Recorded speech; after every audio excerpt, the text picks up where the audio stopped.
On n'a pas de responsabilité, on n'a pas d'enfants, on n'a pas d'hypothèque.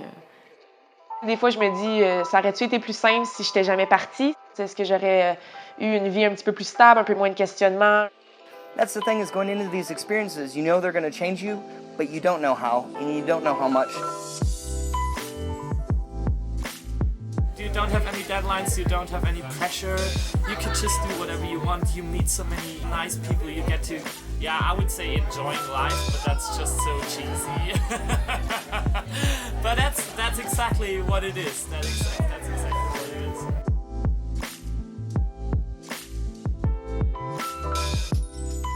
I don't think it's a general thing. I just think that because of the social media, we're more aware of it.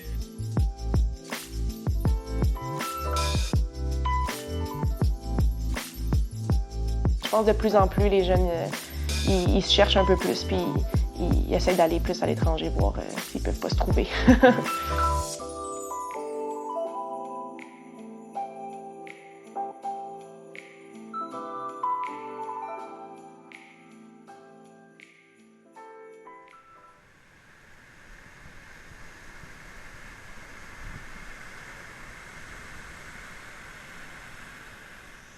That's actually the toughest question. Maybe if I found the answer, I wouldn't stop traveling, because if I keep traveling, it's probably because I don't really know why. You always think about other country because you see that on TV, and like everyone, you think you're gonna go one day. And suddenly you finish your degree, you start having a boring job, and you're like, fuck, I'm never gonna go. So I just booked a ticket like that, and I was like, whoa, shit, too late. I have to go now, that's it. Because I think we grew up in an environment where traveling is said to be really important. Everybody tells you, like, before you start working, you should have traveled and get to know yourself, get to know other people. Like when I was in my 20s, a lot of my friends went traveling for a year or two. I didn't have the money at the time. You know, I'm in my 30s now and I realized I'm either gonna do it on my own or I'm never gonna do it. Puis je sentais à la fin de l'université qu'il me manquait quelque chose de ce style-là, une expérience à l'étranger. Finalement, je me suis embarqué directement dans la vie professionnelle et j'ai senti que je devais faire un break pour tout simplement me recentrer sur moi-même, sur mes valeurs, sur qui j'étais, essayer de me poser les bonnes questions. C'était un peu un échappatoire en quelque sorte, mais c'est un échappatoire le fun. J'avais décidé que je voulais pas aller à l'université tout de suite, je savais pas ce que je voulais faire. Puis en cours de route, après avoir fait quelques pays après plusieurs mois, je réalise que j'ai vraiment besoin d'avoir un but dans mon voyage et pas juste de voyager pour voyager. J'allais apprendre l'espagnol au Panama. Fait que moi, c'est quelque chose qui m'intéresse beaucoup dans les autres pays que je visite, c'est vraiment d'apprendre leur culture, leur façon à eux de vivre. I actually dropped out of school for a semester because I was like, I can't, student teach, get a job, work 35 years, collect Social Security, and die. That was the path laid in front of me, and I was like, no, that's not me. So I got a degree in ESL, English as a Second Language, and they said if you want to travel the world and still teach, do that. So that was kind of my new path. I was like, I'm gonna travel the world and teach English, and I can still, share my passion for language and people and culture, but I can do it in places that'll still allow me to grow and have those experiences. So I found a program in Thailand and I was like, that's gotta be it. That's gotta be it. And yeah, it was incredible. I won't lie, it's really risky the winter. I love Montreal, I love Quebec. What I don't like is really the winter season. I'm not like a winter fan. So I was like, if I could get 2 summers in the same year, it would be pretty much awesome. So yeah, that's why I left.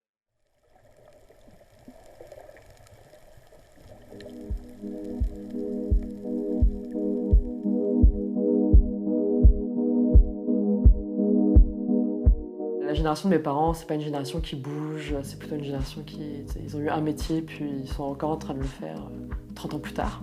Donc ils comprennent pas vraiment pourquoi au bout d'1 an et demi de travail, pourquoi on veut tout arrêter, démissionner, partir à l'autre bout du monde. Mon père, let's go, c'est fucked up. Je pense que c'est toujours un truc qu'il avait voulu faire et puis à l'époque c'était un peu plus compliqué, là, on va dire. Enfin, tu pouvais toujours le faire, mais disons que c'est pas aussi facile que nous à cette époque-là. Nous on dit qu'on a des guts, mais c'est un peu plus accessible là, sur tous les points de vue. It's Spain and Europe was one thing, but when I told my parents I was moving to Thailand and Asia, not exactly stoked. You know, America isn't known for a lot of people just stay in the same place their whole lives, and for a lot of people they're like, why would you do that? Why? You know, I got that. They were like, not so much like, oh wow, but like, really, why? Why are you doing that? And for me, it's kind of like, well, why not?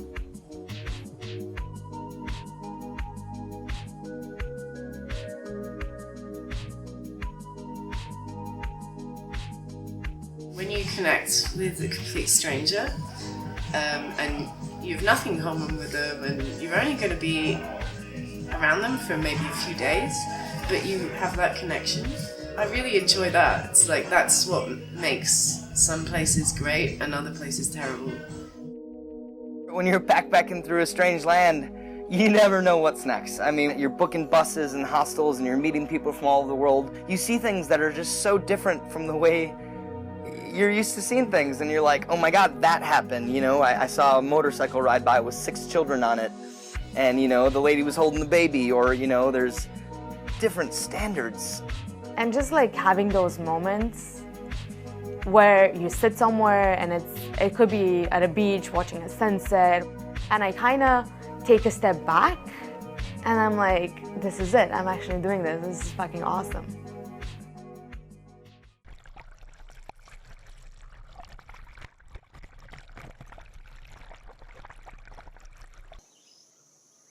The hardest part? I think there is no hard part. Sometimes I miss my family, sure, my mother, my sister, friends, but this is good. Then I Skype with them and always is fine, so I know they're doing well, and yeah. Maybe because I'm a bit older than a lot of travellers in Southeast Asia, I'm getting tired. Like, just moving around constantly is really exhausting. C'est ça, tu sais jamais ce qui va se passer demain. Et au début c'est excitant, mais au bout d'un moment c'est fatigant parce que à 22h à chercher, à courir partout pour chercher où dormir ou des choses comme ça. Je dirais manque de confort. Ne pas avoir sa propre salle de bain, sa propre cuisine. Obviously, like at some point you get sick of like living out of your backpack and staying in hostels. Dans mon cas, moi je partais pour réfléchir, faire en quelque sorte un retour sur moi-même, puis j'ai essayé de le faire au début un peu de façon forcée, mais je me suis rendu compte que ça s'est fait plus ou moins naturellement au fur et à mesure, et c'est frustrant de vraiment poser les questions à toi-même et pas de trouver les réponses. Tu n'arrives pas à retrouver les repères dans tes questions, tu n'arrives pas à trouver les repères spatio-temporels à l'étranger, et ouais, c'est ça, t'es un peu perdu, quoi. Bah ouais. Sometimes you're just, you know, you're stuck in your head a lot, and I think that's important because you're forced to self-reflect a lot and kind of think about where you're at and where you're going and the world around you. You have to pay attention. So it's tough. It's tough being in foreign environments, but again, it forces you to grow. It forces you to learn, and it's those experiences you can't really have that anywhere else. It's not something you can learn in a book. You got to do it. Stop. To stop would be the most complicated, I guess. It's easier for me to keep traveling than to stay. I don't like this word home. It's a different word in French, and in English people say where's home? And after some point of traveling you don't even know where's home. Is home the city written on your passport? I don't think so anymore, but yeah, maybe that's why people keep traveling, to find where's home. But I don't have the answer yet. So you're looking for a home? Maybe. Might be that.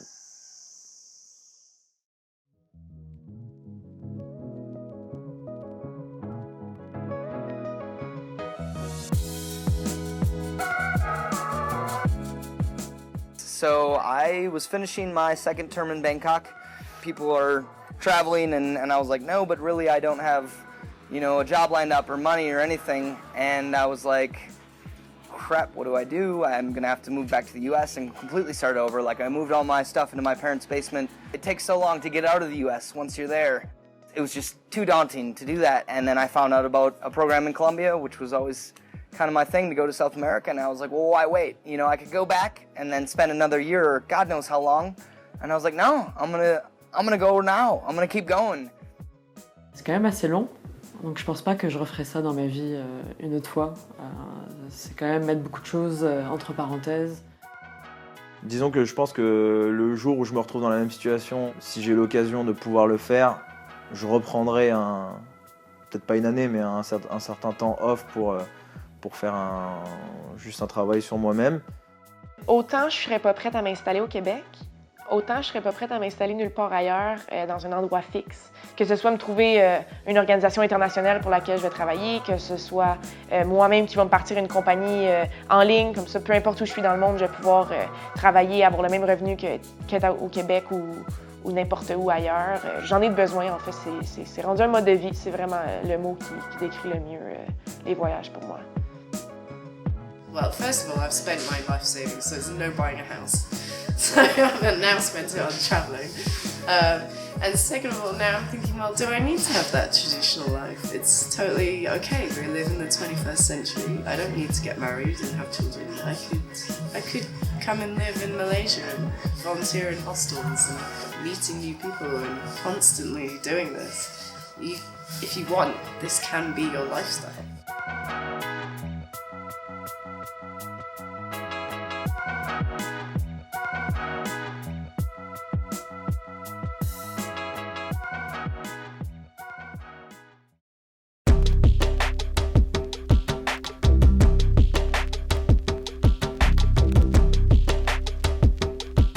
It made me ready for what was next to come. Like I was ready to learn more, ready to move on to the next plan. So like it got me ready. Did it change me? Not really, but like it kind of refreshed me. En fait, c'est ça, c'est l'inverse quoi. C'est l'inverse que le changement en fait pour moi. C'est vraiment un retour aux sources quoi. Le travail, le monde du média, l'université, toutes ces choses-là m'ont changé. Et le voyage m'a permis de me retrouver et de me rendre compte qui j'étais vraiment à l'intérieur de moi et quelles étaient mes valeurs et quelles étaient mes priorités. Donc ça a été tout l'inverse en fait. 1 an et demi, ça dépend comment tu le perçois. Ça peut être super long, mais c'est quand même court. C'est pas 20 ans non plus. J'avais l'impression que j'avais pris de la maturité, j'avais vraiment évolué, j'avais changé ma manière de penser. Puis j'avais l'impression que les gens à qui je parlais, ils le comprenaient pas parce qu'ils n'avaient pas vécu l'expérience que moi j'avais vécue. Eux, ils avaient évolué au même titre que moi j'ai évolué les 19 premières années de ma vie, mais c'est pas la même chose quand tu pars toute seule puis que tu découvres des choses sur toi-même à tous les jours puis que tu reviens puis tu as l'impression d'avoir complètement changé puis tu réalises que les autres sont pas sur la même longueur d'onde que toi. Fait que ça a été très difficile en revenant.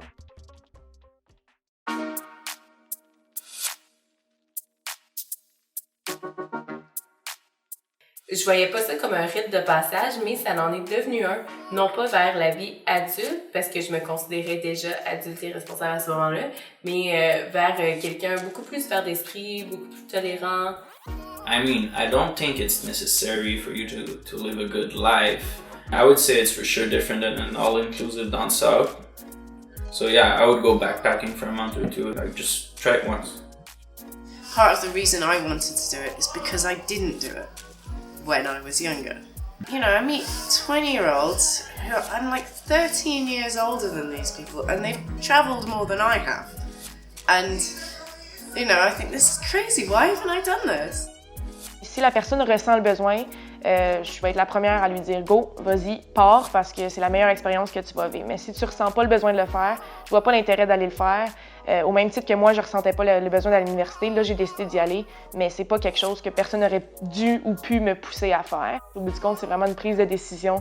Je pense de plus en plus, les jeunes, ils se cherchent un peu plus, puis ils essaient d'aller plus à l'étranger, voir s'ils peuvent pas se trouver.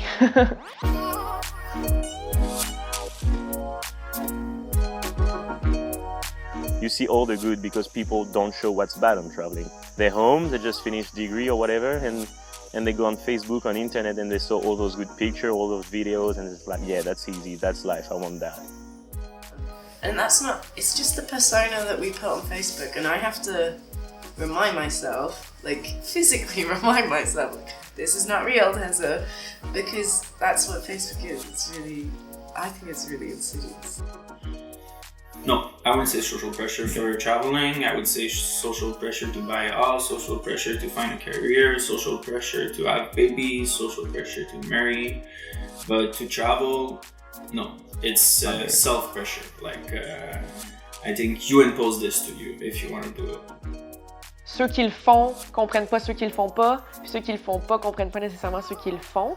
Je pense qu'au bout du compte, il faut juste que tu acceptes ce que toi, tu as décidé de faire, puis de supporter les autres dans leurs propres décisions. Jamais je vais dire à quelqu'un que son chemin de vie est meilleur que le mien, ou jamais je vais dire que mon chemin de vie a été meilleur que le sien. Je pense que c'est vraiment des décisions qui sont personnelles.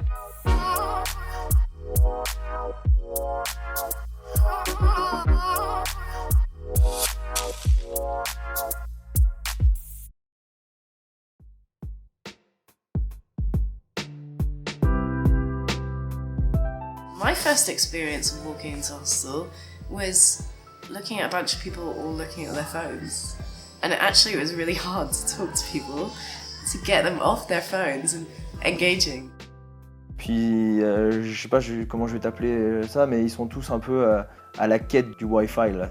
Tu sais, nous en Nouvelle Zélande là, c'était genre tous les Burger King là, c'est là où il y avait le Wi-Fi là. Puis c'est n'importe quoi là, tu vois les trois quarts des voyageurs qui sont là soi-disant pour voyager et rencontrer du monde. Et les dudes là, ils sont tous sur leur écran quoi. Bah comme dans le bus ici, comme partout là.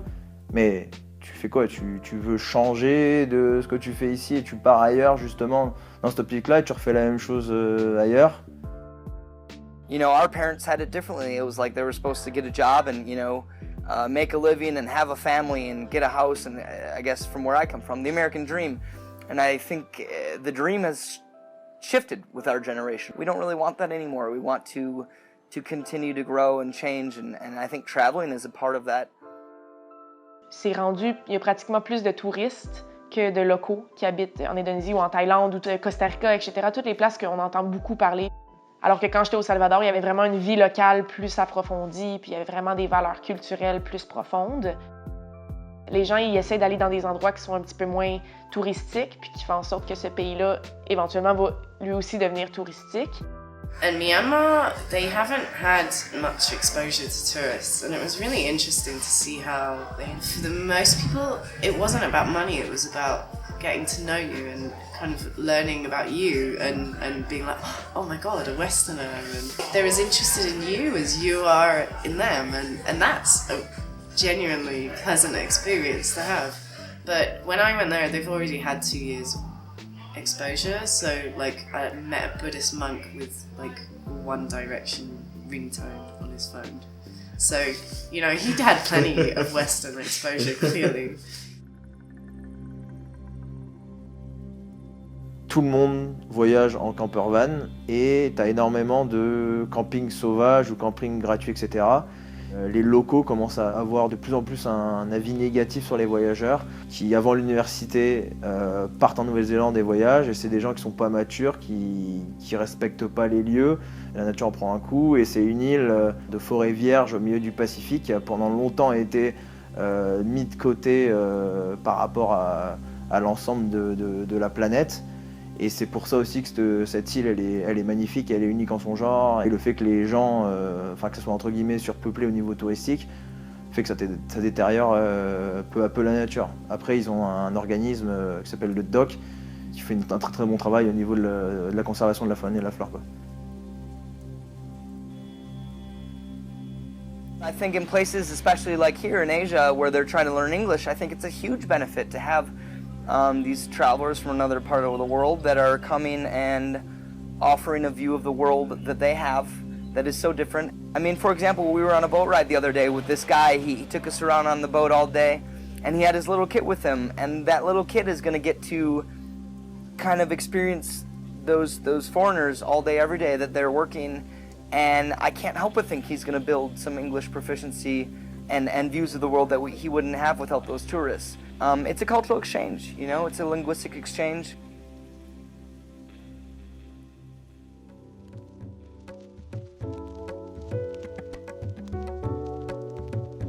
On est bombardé par 15 000 choses à la fois, que ce soit au niveau de l'information, que ce soit... En général, le monde vit à 15 000 à l'heure dans les milieux urbains, on va dire. Les gens ont vraiment la culture du swap et du scroll down, Facebook, Instagram, etc. Et en fait, au fur et à mesure, on arrive à 18, 20, 25 ans, on se rend compte qu'on n'a jamais vraiment eu le temps ou pris le temps simplement de se poser les bonnes questions. On est trop influencé à cause des médias sociaux, à cause du web, etc., qui nous permet d'avoir une information sur tout le monde très rapidement.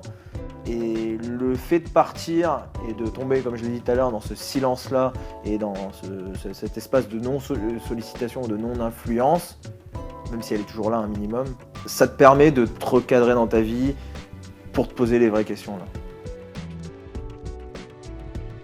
Pourquoi je voyage, c'est pour sortir de ma zone de confort, pour pouvoir être déstabilisée puis apprendre des autres cultures aussi. C'est de plus en plus difficile d'aller justement rechercher cette sensation d'aventure-là parce qu'on s'est habitué à cette petite adrénaline, à être déstabilisé.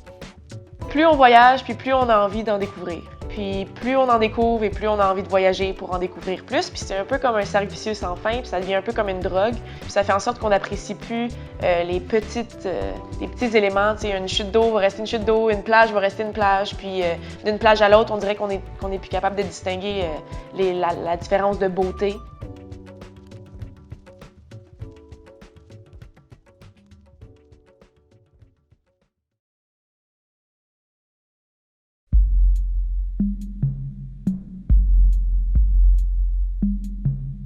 When you have an important decision to make and you're just not decided about it, wait it out. You know, it's the right answer will come to you eventually. There's probably a piece of information that you don't have right now, and that's why you're not ready to make the decision. N'oublie pas qui tu es, d'où tu viens, c'est important. Prendre le temps de réfléchir à ce que tu veux faire. Pose des questions, parle aux gens qui te connaissent le mieux et qui savent qui tu es et qui t'ont vu évoluer. Et prends le temps de monter un projet tout doucement, sans te précipiter. Je pense qu'il ne faut pas avoir peur d'être comme tu es, d'assumer ce que tu aimes, de prendre des risques. On fait beaucoup aussi attention à l'image qu'on donne de soi aux autres. Puis, ouais, je te dirais, juste, tu t'en fous de ce que les autres pensent de toi. J'ai lu quelque chose à un moment donné, puis j'aimais vraiment ça. Là, on parle souvent qu'il faut suivre nos passions, puis faire ce qu'on aime le plus de notre vie. Puis je pense que c'est un bon conseil, mais dans les années à venir, je pense qu'il y a un conseil qui va être encore mieux. Ça sera pas comme qu'est-ce que tu veux faire plus tard, ça va être quel problème tu vas vouloir solutionner ou résoudre. Fait que je pense que à travers le voyage, on peut voir des problématiques qu'il n'y a pas nécessairement ici ou des solutions là-bas qu'il n'y a pas ici non plus. Fait que je pense que être à l'affût de ça, ça peut être bien aussi. Yeah, and you try to tell us meditating make you happy and it's by doing nothing. So stop overthinking, make you happier. That was your question, talking about the future was like kind of making no sense on this place, because when you're unhappy, it's because either you're thinking about what you did wrong in the past, or either you're afraid of the future. Being in the prison would be helpful for that. Souvent, on pense beaucoup à plus tard, puis on fait des choses maintenant parce que ça va nous ramener plus tard, mais on pense pas nécessairement à ce qu'on fait maintenant, au moment présent. Fait que je pense que si j'avais juste un conseil, peu importe le chemin dans la vie que les gens vont prendre, c'est vraiment de profiter de chaque petit moment. C'est un peu quétaine. C'est pas grave. Mon petit côté quétaine. Well, to me, okay, so now we know that this is my question. Like, I asked Pat to ask this to everyone he meets when he travels. I think this brings good discussion, this brings like intense discussion, and that's what we live for too. Like, we live for those moments. Like, we wanna know what the other people you don't know actually really think.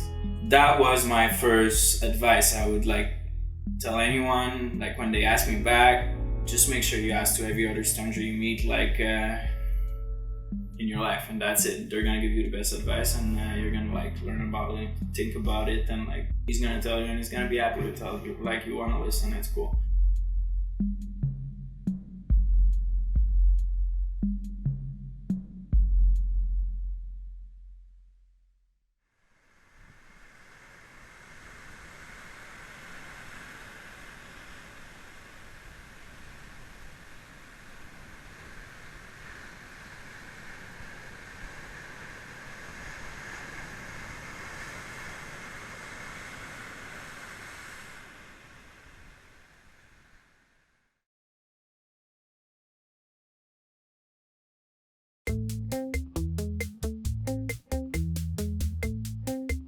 tell me one thing about you that you would like to share? Les questions, et tu commences par des questions compliquées là. À ce rythme-là, est-ce que dans le futur, les gens ils voyageront à 14 ans avec leur backpack? Bon papa, maman, ouais, je reprendrai le CM2 l'année prochaine, t'inquiète.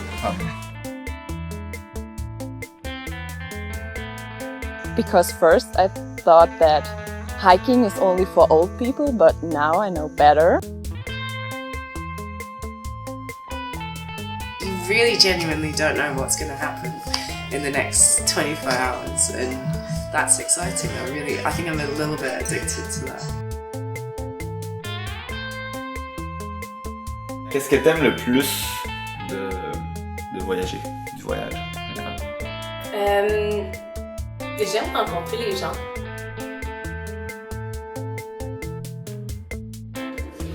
Hope I offered your project the American insight you needed. I think it's good. Anytime I'm learning in a fun way, I'm happy. And whenever I do what I want to do, I'm also happy.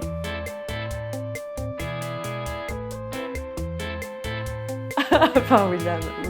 C'est vrai que sans William, je suis totalement perdue. Ah, ça, tu couperas.